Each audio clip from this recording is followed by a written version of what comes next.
Thank you. It's a conversation we've all had, that chat when you're leaving the movie theater with a friend and they ask, "So what'd you think?" Most times, these discussions focus on plot and characters and ignore those subliminal intricacies at the heart of a film. Passive viewing has dominated the past decade, and we should change that. We can all become active viewers who aren't afraid to analyze movies, and you don't have to be a film scholar. You just need a trained eye and a willingness to be as descriptive as possible. So what might you look out for in a movie? Color, shot length, camera movement, the list goes on. But you don't feel like you need to do everything at once. It's more important that you choose a single thread that interests you. Say you notice that a movie has very dramatic framing methods. Start with a simple question: how is this shot organized?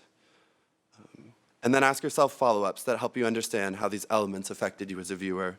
Where is your attention being directed? How much depth of field is there? What is the camera's height? How wide or narrow is the image?